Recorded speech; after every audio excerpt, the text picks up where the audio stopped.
Hey guys, welcome back to another segment of For the Black Child. In the last few weeks, we've had our participants come into the panel to talk about different topics in different locations, and we would like to thank those that have come to participate. And today, I'm here with Mimi, Charles, Raymond, Remy, Joy. and I'm your host, Luki. Today, we're going to be talking about spirituality, and stay tuned.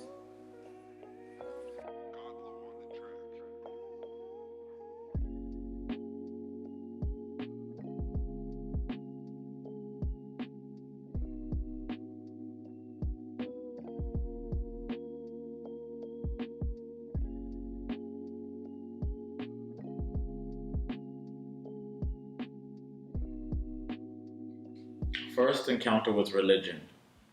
Obviously being African, you kind of are just exposed to going to church in any household.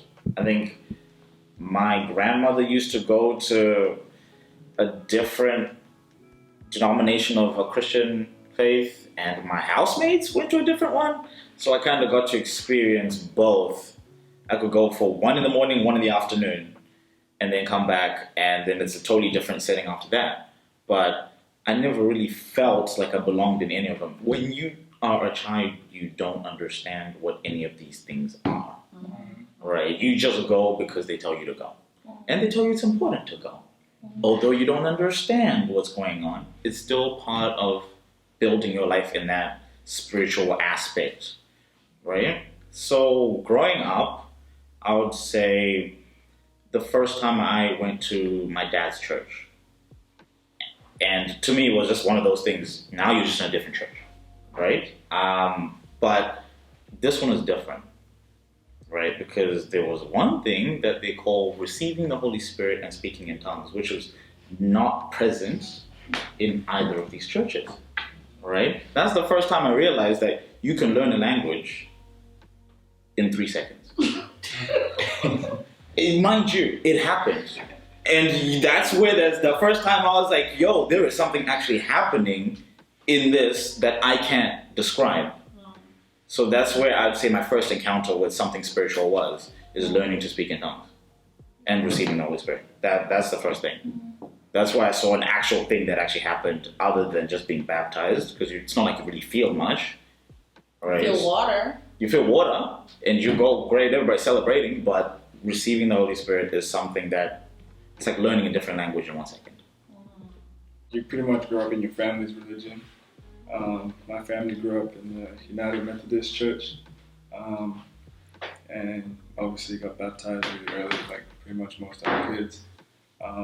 For me, growing up, I thought going to church was pretty much going to see what car everybody else is driving, who I'm going to be playing with today, when can we go to the playground. That was my idea of church when I was growing up. And I didn't know that we're supposed to go and pray. I just thought Sunday school, they'd tell us some funny stories and we go home. That was my idea of church growing up. And then obviously growing up to be a bit older, when Sunday school's finished, you have to sit in church, listen to the preachings. And I listened to the preachings for a while, but I was hearing it, but I wasn't listening to it. And eventually, as I grew older, I started understanding and actually listening to what they were saying, and they started to mean something to me. And I think growing up in a foreign country made me want to listen and understand more, because it made me bring those teachings into my living. And I feel like those teachings made my life easier and pretty much make my life easier going through whatever life put me through, I guess.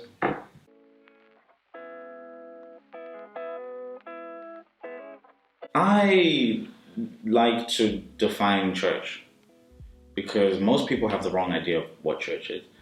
Church, to me, is a school, right? It's a school like any other school. You go to learn how to be, how to behave, how to think, what you need to do. And you take those things that you learn for that little 1 hour or 2 hours every Sunday, and you take them out into the world. They say church is where you're supposed to go meet God, but God is everywhere. You don't need church for that. He's everywhere with you anyway, right? So when it comes to the rules of a church, just like any school, there is rules. You're not meant to dress a certain way. Wear your uniform. You don't just show up to school and be like, yeah, I'm still wearing my uniform. They'll be like, no, but you haven't tucked in your shirt. You haven't pulled up your socks, isn't it? Right? But in this case, it's different. Right? Because it seems a little exaggerated. Especially, I'll give an example. Women's dressing. Right? They try and limit how a woman can dress in a church environment, which sounds a little unfair because guys don't get the same treatment. Right? But they always say that how you present yourself isn't what people perceive you as, right? You could be dressed fancier than ever. Some of the guys thinking the totally wrong thing, right? I know it's their fault, but at the end of the day, they call it protecting your brothers and sisters in your immediate vicinity. I have been told off for wearing short sleeve shirts because back in the day, my thighs were huge. And we already know that although you are minding your own business, sister whatsoever behind you is totally lost. And you might say that's a lie, but that's the same thing that usually happens. A girl might be wearing the most loveliest dress, but you're focusing on her curves. And as much as people want to deny it, it's usually what's happening in the back. And I've done it. The first thing I see it is, am I wrong or am I wrong? What is it? Yeah, as much as people want to deny it and make such a big deal out of it, it is what ends up happening. So I understand when there's a certain dress code that comes, because although we try and be like hard-headed about it, we do know what happens. We get so distracted so easily. So easily. So many times. I've missed preachings because I'm busy talking about, damn, that tight dress is just, dude, did you see what she was wearing? Did you see it? And we're like, man, she wears that all the time. I've already missed like 5 minutes. Right? Whereas if she was dressed in a manner that obviously they try and teach us, I wouldn't be focused on it. You need to understand the difference between spirituality and the culture of a church. Yeah. There's a difference between that. There's a culture of a church, and the culture of church can be, don't come in dressed this way. But then at the end of the day, you have to look at it as this. What are the main reasons that these women are telling you not to dress the way that you're dressing? It's not for yourself. It's not for your guidance. It's not for your spirituality. No, it's because they're trying to protect their husbands, or they're trying to protect their husbands off you.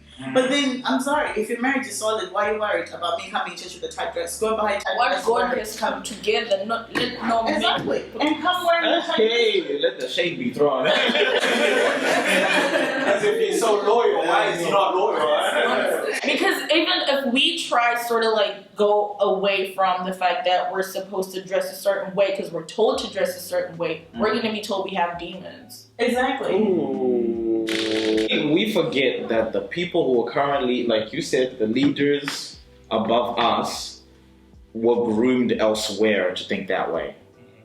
Right? So before them, there was someone else who told them not to do the same thing. We, as the new generation, are trying to think differently. We're focusing on the other important things than this. That's why they're saying we're the next generation, isn't it? Right? We have to build the church at the end of the day. We don't have to do what they're doing. But even if we try to take initiative and be like, oh no, like you can dress however you feel comfortable before God, because it's between you and your God. If you and your God have decided, bro, I'm gonna rock up today wearing shorts and crop top. That wouldn't be a fair. No, that would just be disaster. That's a disaster. How's it a disaster? No, because like you brought up the whole, some people want to look at you and the wives are worried and whatnot. I'm going, yeah, that's their problem. Because you said, that sounds like a you problem, right? You said, for example, the leader of the church will come to you and be like, don't dress like ABCD because Miss whoever's husband is gonna look at you some certain way. No, that was, okay, yeah. So can you give me an alternative? Can you tell me how I'm then supposed to dress? Because it's always, don't dress like that. Very fine. Okay, I won't dress like this. So how am I supposed to dress? Okay, let me give you one thing. Everyone has an opinion. If I talk to him, he's gonna tell me not to wear black. If I talk to you, you're gonna be like, wear black, but don't wear white shoes. Right? If you follow what this person and this person is saying, you're gonna be in a constant conflict. But that's what we're saying, though. Yeah. So we're trying to find one boundary that we must all follow. No, but there's none. There's There none. is always one straight line that we There's no follow. one, because can I say something quickly? Like, for example, for me personally, right? Mhm. When I went through 2014 to about 2016 of me like trying to follow narrowly the path that was designed and the path that I was supposed to follow as a Christian, Uh-huh. what ended up happening was I may have been spiritually advanced. I don't even know how to explain that, but I was miserable because for so long my character was also built on what I wore. I valued what I wore. I valued my expression. That was how I expressed myself. So then for those 3 years, I went through a time of wearing a jacket, a dress, a jacket, loose clothes, that in the end, I didn't know who I was. So for me, my journey with God wasn't as enjoyable as it's supposed to be, as it was supposed to be. Yeah. When we start telling people, because I'll tell you this, I've been told, I used to wear red hair. I was told, Madimon, the pastor literally told me it's the spirit of Rihanna. I used to have blonde hair. I But got that's not told. true, is it? But then, so at what point, if you're telling her that we need to do this, at what point do I then, as a 17-year-old, go, oh wait, no, the pastor's lying to me? So I have a question. Yeah. So what is the big leader saying The big Don't leader tell me saying what's what. basically then? No, what they. Jesus in the Bible. Exactly. Oh, the big leader. We're talking about the Yes, leader. The biggest leader. Yes, leader. Well, one thing for sure is he's not telling you what to say, how to dress. He doesn't. He is telling you to be. Do we agree on the word modest? I was gonna say I modest. literally just said it. Yes. And what is the level of modest? Yeah, because I feel like everybody has a different moral compass. but yeah, Like if exactly. I ask, okay, so is modest to you wearing a crop top and like really short tight shorts? See? Yeah. For some people. Yeah, for some people. Because remember, modesty is also then defined by culture. And if it's not individualized, it's culturalized. So Because if I go to gym and you walk out with butt shorts and a crop top, That's you're not probably modest. gonna get killed by somebody on the road, unfortunately. If you come to Australia and you walk around, as long as I can't see other people, I'm like, hey, you look okay. So who is then to define what modesty So wouldn't it be a constructive solution as to the leaders and the people that are in the described to actually sit down and say, okay guys, what guidelines or what type of clothing would you think that So you've already done that. That's There's no a big specific difference. quote that you But say it has to be this shirt, it has to be this dress. Yeah. It starts with you yourself, Exactly. and that's why they have like youth leaders, mother advisors, blah blah blah. If you feel like, let's say us as a group here, Yeah. we're like, man, I don't feel like I'm dressing myself. Like I want to dress myself. Yeah. Us as a group need to go speak to our mother advisor. Need to speak to our youth, whatever. Right. This is our situation because churches back in the day, our parents and our older parents, our grandparents, our ancestors, blah, blah, blah, they didn't have what we have today. They didn't have the problems we have today. So it is our duty to approach these situations, speak about these situations, just like Black Lives Matter. Like, we're raising awareness now. We have a platform now. This is our time to make that platform and express what needs to be worn. Like, yes, there's situations where some things are inappropriate to wear, but there's intentions. Like, there's somebody deliberately trying to dress to approach somebody. But if you're dressing to be comfortable, it's Australia. It's hot as hell. If I need to wear a singlet, I'm gonna wear a singlet because it's hot. Not because the church told me I can't wear a singlet, so I'm gonna wear myself in a suit. Yeah. At the end of the day, how many times have any of us gotten dressed, you look at yourself in the mirror like, oh, okay, I don't think that's gonna work. You change. To be honest, if you have a relationship with God, if you have actually not even a relationship with God, if you as a human being have any level of consciousness, you're going to look at yourself in the mirror and be like, oh, is what I'm wearing going with where I'm going? And then you'll change. If we're bringing people into church, because can you imagine losing a soul over an outfit? You think God is sitting up there like, no sis, you came in this, oh no, right? You're in that skirt, you're in something else. You can't someone else. He doesn't care about that because by definition, right, even if we go into the Bible, things like wearing earrings, things like us having extensions, all those things at some point, things like wearing pants, all those things at some point were not allowed to be done. The reason why we now live in a different era of grace is because when it comes to your soul, all those things don't matter. And the fact that churches continuously make a big deal out of it, it shows you that half of the time, sorry to use this word, but half of the times these leaders are concerned with making you into a ship, making Christians into people that can just follow A, B, C, and D. That way they can they can advance their church culture, and sometimes what I feel like is a cult. If you're going to a church where you're constantly getting told what to wear, leave. God is everywhere, fam. God is everywhere. You can even stand beside the road and pray for 2 minutes, and God will hear you the same way He would have had you sitting in a whatever church. Leave. For me, at the end of the day, I realized that on top of everything, my spirituality, my mental health is bigger than any church, and I will leave any place that makes me feel smaller than what I'm supposed to feel like in the presence of God, and that's period. What I've learned in my Christian walk is that you have to be open-minded. So I'm speaking to the elders that you guys are talking about, and I'm speaking to the young ones as well. You have to be open-minded because nobody knows everything. There's not a single person who knows everything about the Bible, about spirituality, whatever it is. Nobody knows everything. So yes, there needs to be like a hand-in-hand type thing. I don't know what I'm trying to say, but I guess I get it. In the Bible, you know, God talks about love, and I think churches, those kind of churches, just need to go back to why there's the church. What is the church there for? Is it just there for their people, or is it there to bring other people in?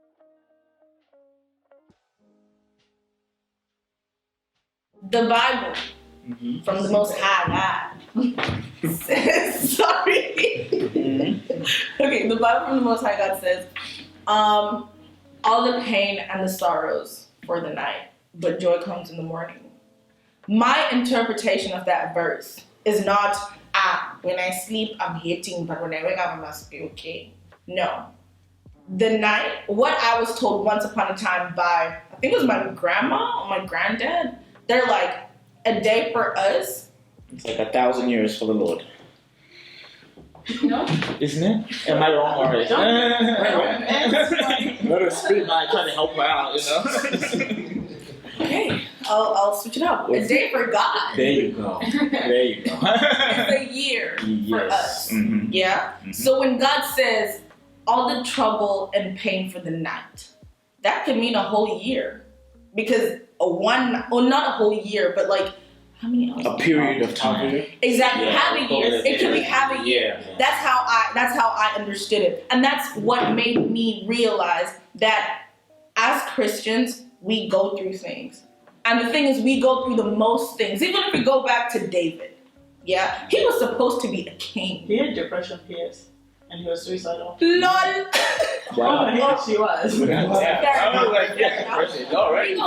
go all the way back to David. Yeah, David was supposed to be a king. That's the end goal. We all know we're destined for success. God has promised us a land of milk and honey. He has said, I have plans for you, not for damage, but for prosperity. We know that's the end goal. But he never said anything about what's going to happen. He did, not that he didn't say anything, but the Christian journey is not an easy journey. In the Bible as well, it says narrow and wide and wide and narrow. Those two gates, they are different. You know, as Christians, we're going to go in through the narrow gate, and then we get the wide gate. We get the wide road. Yeah? In other words, it's like a narrow gate, no one's really going to be attracted to going in through a narrow gate. Like, if we can't go in, like, if it's going to be hard to sort of squeeze through it, they're going to be like, oh, hell no, there's a wide gate over there. I'm going to walk through that one because it's easier, but the road is narrow. So walking through a Christian journey is not going to be easy. Like I said, going back to David and whatever, he was supposed to be a king. He was promised to be a king, right? But walking through that, he went to jail. He was, like, freaking accused of abusing a king's, accused of raping a king's wife. He was thrown into a lion's pit by his brothers. He was sold into slavery. All this stuff. But at the end, what happened? He still became a king. So all I'm trying to say is, like, yes, we're supposed to be strong because God's with us. If God is for us, who can be against us? But still, like, even though God is for us, there's certain things we have to go through. For one, character development. Two, for God to show himself through your situation. Because even in the Bible, it says, through your hardships, I will show myself. Mhm. So for everybody else who is non-Christian to know, there's a God who's up there somewhere. I have to go through something. And then he has to be shown. Y'all, God does crazy things. Like, insane things. Like, I can be freaking crippled right now, not able to walk.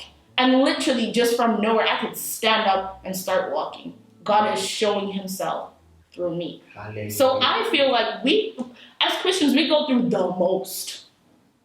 Like, we literally go through the most. There's so many people with so many different stories. Oh, I wanted to kill myself, but God. That's what God's trying to do. He wants his worship. So he's going to make us go through things so that he gets his worship in the end. If you go through something, God takes you out of it, you're going to be like, oh, damn. If it wasn't for God, I wouldn't have done this. What are you going to do? Try to get closer to him. Yes, we have moments where we drift away and whatever, but we still get closer.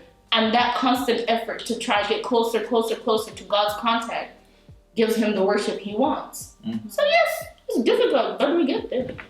Can I ask something from what they say? The part where you say, so this is something that I've struggled with. I agree with everything that you say. There's just one statement that you say that I've struggled with understanding and also like embodying, because there's so many things that I go with that statement, and I've heard that statement like literally. I think every one of us has said it. I think everyone who's Christian says it, which is that God puts us through things. I struggle with that statement as someone that was sexually abused at 5. You I'm like, yo, actually, bro. yeah, I was about to say. So Yeah. you could part the Red Sea, but you couldn't stop that. No. As someone who's gone through Yeah. that not once but multiple times, I genuinely have struggled. And at the moment, I haven't gone to church since 2018 because I got to a point where I was hearing that statement so much more in my life, and for the first time it was stinging and triggering me so badly because I was battling depression. I was at a horrible place in my time. I'd go through things that are just not cool for me to have gone through at that time. And I would constantly hear that, and I would constantly go, okay, so balance me real quickly. Yeah, I know, Because I know what you mean, because I've also been Yeah. through situations like that as well. And to be where I am right now, to still be saying the same statement, I don't even know where the hell it's coming from. Can I point it out where it's coming from? There's 2 players in the ball game. Yeah. You're forgetting that the devil's also in the match. See, Why are we forgetting about him? okay, my thing is, I know most people are not going to agree with me on this one, and that's cool. I feel like the devil gets too much. Thank you. It That's gets what too I much was credit. looking for. How? Too much credit. How? If I he's the feel only like one, we if give he's the him only so one much against you. power, because are we saying those things? Are we saying in the moment where you're going through those things, God is powerless? Because essentially that's what we're saying. If you wait, let me explain myself. Let me explain myself. If we can take the context that I gave you, right? Not even like, oh, I got a ticket. No, a child at 5 years old being sexually abused, right? God is there. Because let's not forget, He's the always Bible there. tells us Yeah, he's God always is always there. He's always watching. He's always listening. He's in you. So in that moment, at 5 years old, when God was in me, when God was watching, when God was hearing, the devil somehow took over, and I don't get that. The Bible also says, lean not on your own understanding. In as much as it's painful. And I told, like, I am relating, like, one by one right now, because I know exactly what you mean. Because I've also been through Can I say something? dementing shit, right? But in as much as we've been through that stuff, and obviously it's different for me and it's different for you, we were in different situations and all that stuff, but that Can I answer the thing? In the beginning, In the beginning. God created the heavens and the earth, correct? He gave all the power to man. Amen. Then man gave it away. Sin entered the world. Sin caused a whole lot of mess. Even the wind did not follow God's will. The wind. Can you imagine? The wind had its own parameters on what it should do and not do. And when sin entered, it was like, no, I'm out. I got tornadoes. I got whirlwinds to do. I'm busy. I'm busy. Right? Even the wind is now disobedient. What more everything else around you? Even though God is there and He's like, yeah, man, what can I do? I give you all the power and you guys throw it away, right? And you say we give the devil so much credit, but did he not orchestrate it?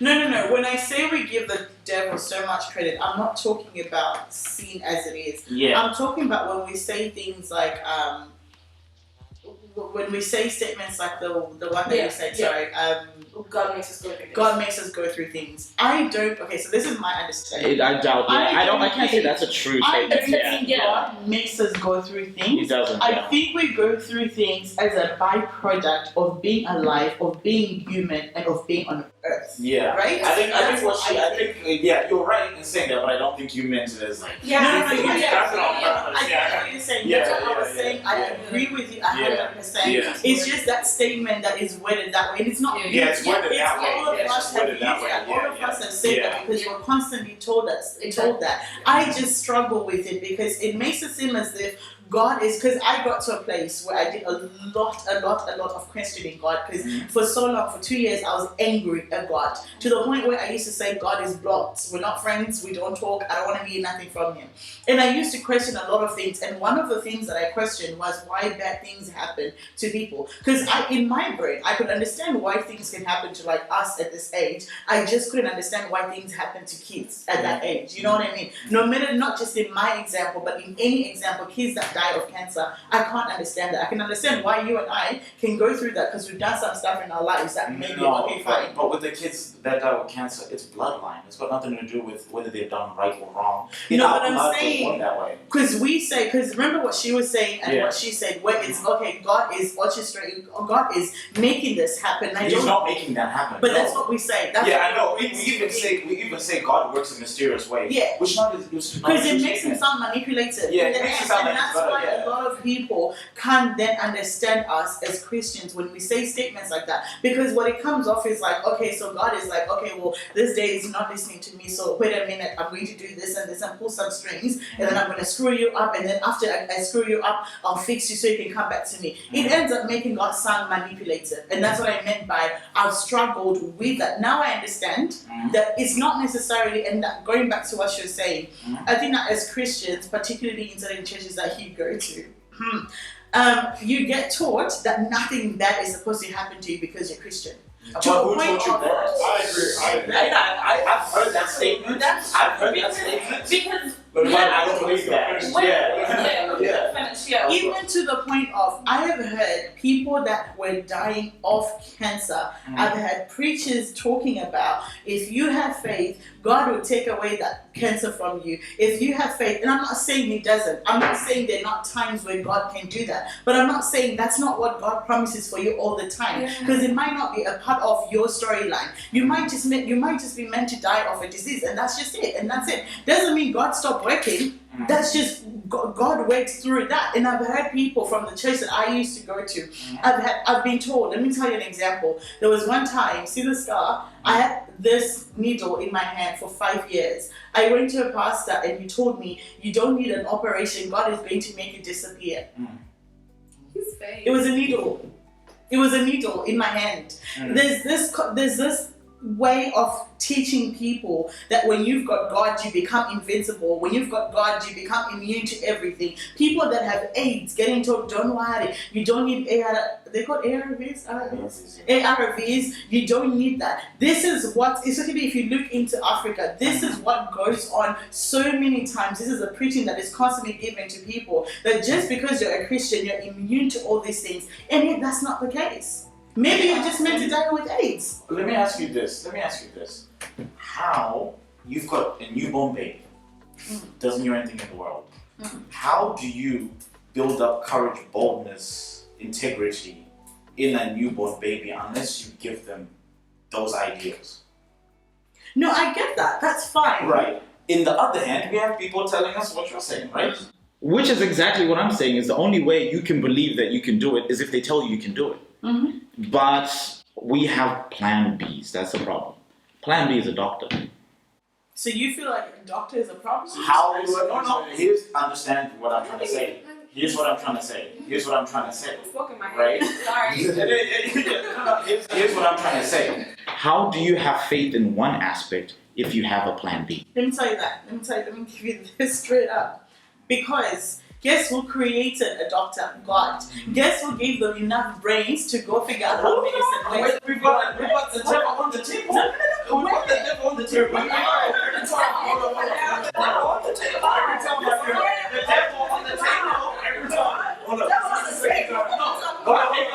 This is the second time. God gave us. This is the second time you said. This is the second time you said. But there's 2 people at the ball game. She brought up a perfect example of how she went through something. Yeah. And she said, "Where was God in my presence?" Because no one should go through something like that. You said, "But there's a difference." Yeah. At that age to begin with. That's People, yes, yeah, everybody's gone through some horrible things. You said the devil. There's 2 people on the table. The devil was there. So you're telling me, and me being someone that's still trying to be strong in religion and following God, and knowing that God is the Almighty. How can I, or somebody that does not believe in God, feel like God is the Almighty if you're going to tell me, but the devil got in the way of that? So what is God doing for me? I'm not saying God is not this. I'm saying, how can God be my God if He can't protect me from the devil? Oh my God. How can you trust God? How can you trust God if He can't protect you from the devil? Yeah. Yes. Oh. No. At least now we have the definite question. No. Now we have the underlying question, right? Which is exactly what I was trying to say. How you are built.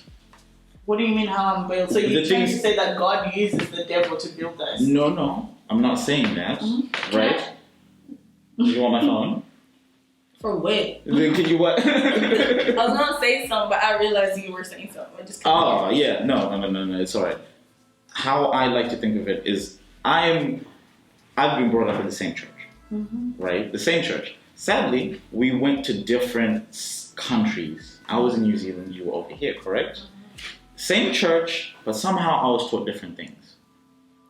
Not once, and I might say some stuff that might trigger some people, but ever since I came here, not once have we discussed about worry, fear, anxiety, all these little tiny things that make a big part of who you are, correct?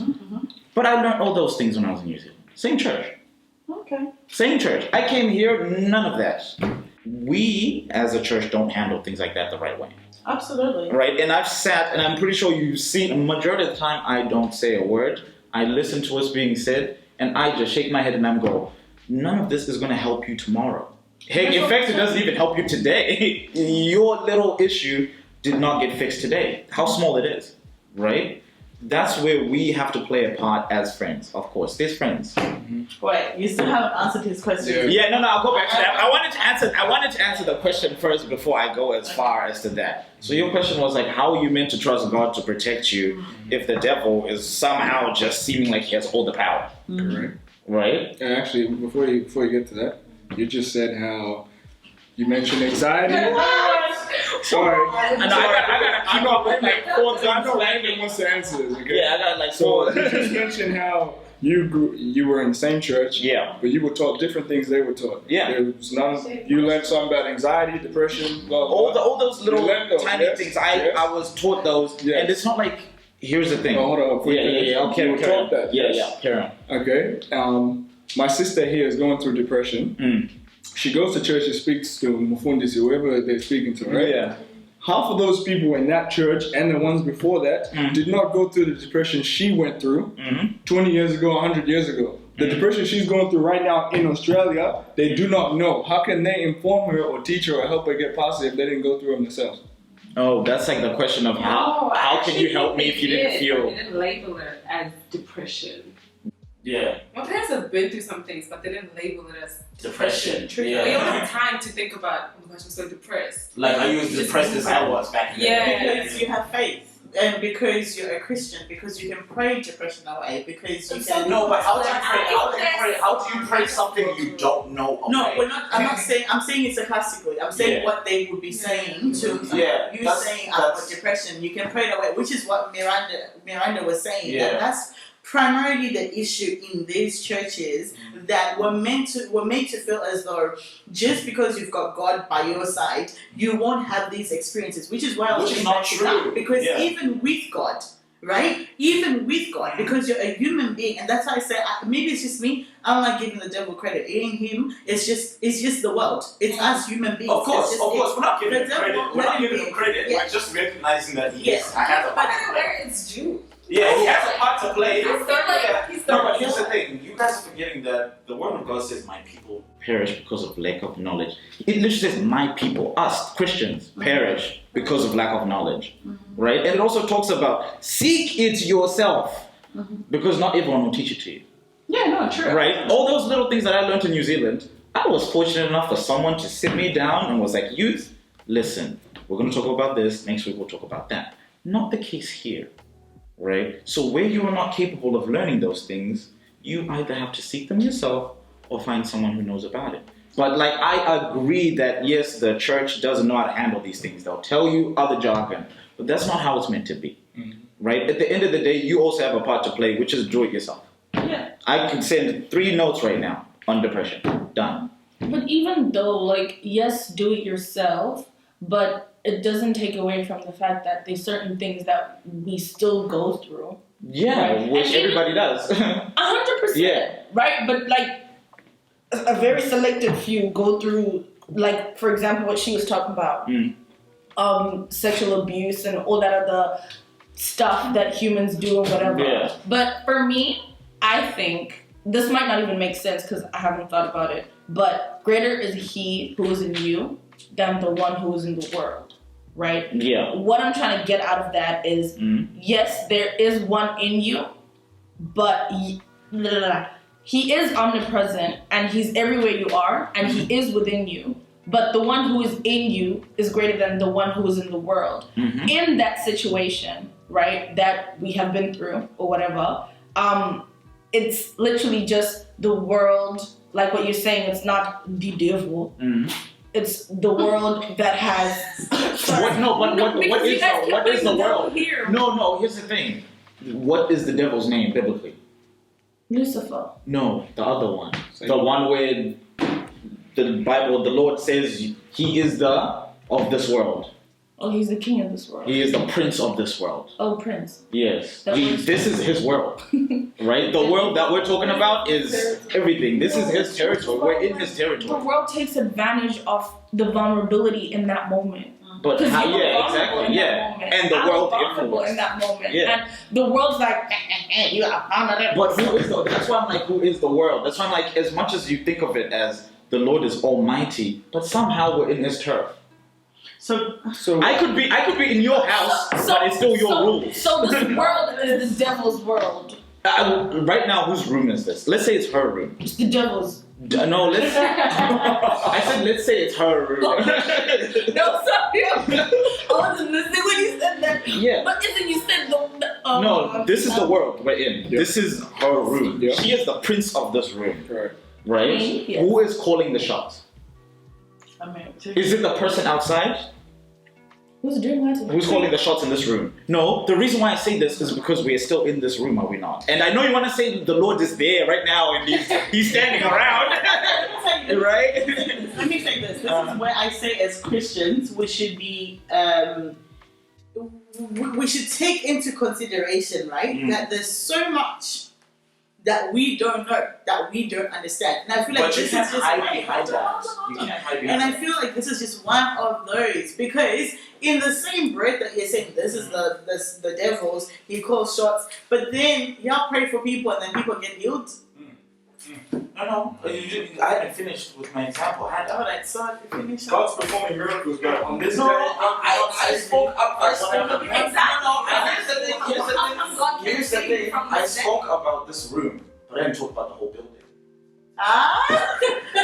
No, but are you missing the point? Are you missing the who point? made this world? Forgive me. Who made this world? So, whether he's the prince or whatever, he made this world. So you tell me God can't do anything. Basically what you're saying, right? It's everything is his fault. No. That's No. what I was saying is, I personally feel like if this is how I've been able to move on Yeah. and sort of get to a place where I'm not gonna lie and say that I'm 100% there, but where I'm starting to become more vulnerable and more trusting to God. I've stopped the whole trying to figure out, is this the devil, is this God? Yeah, you're not For meant to me, focus on I that. don't have, You're actually not meant to focus I don't on know. that. I don't know who's in Yeah. control. I don't know who did what. You're All not I into know that. is, right? All I know is what the one Bible verse, that two that I hold on to is number one, Psalms 45 verse 3, I think, I can't remember, that says, God is within her, she will not fail, right? One. And then the other one, I don't remember the full one, but all I know is that it says, God will not rest until every single stone has been flicked for good. Those are my only two ones that I focus on. Whether that's right or wrong, I don't care. That's me right now. What I don't want to do is to sit around here and begin to make God or the devil accountable. For what? I don't get it. No, what is I don't this? get it. The reason why is because just like we're taught, we are in a war. Yeah, but that's what I mean though. Do you understand how? Yeah. But do you also then understand how if we were to remove the idea that you can't question God, if we were to sit here and then look at it that way and look at it as we are in a war, it looks like we're in a war with two narcissistic idiots. No, we are in a war with It does. one.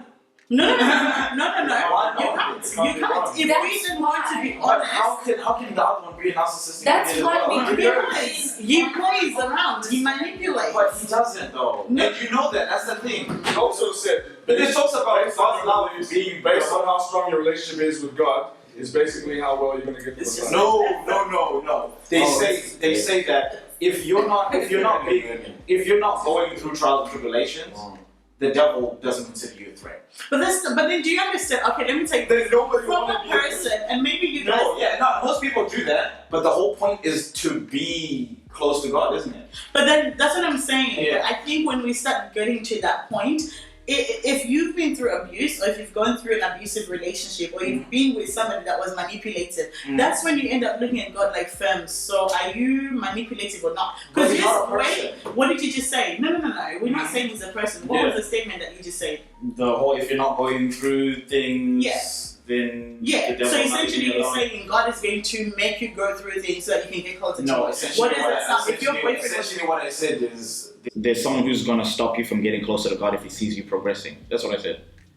Okay, how do you explain that to a 5-year-old? Exactly. How you heard it is what I said. Exactly. That's what I said. How you? No. It's how you heard it. Right? It's how you heard it. But still, we Right? still know that we must not lean on our own understanding. Exactly. Because Of there's certain things that are gonna happen. Like I'm gonna question God and be like, God, why did this specific thing happen to me at this specific time, and why does it not happen to everybody? First of all, because my Christian journey is different from your Christian journey. You're It's different different from your person. Christian journey. Yeah. And we're two completely different people. God, and then God, oh Jesus! Yeah. It fled for a second, but it's okay.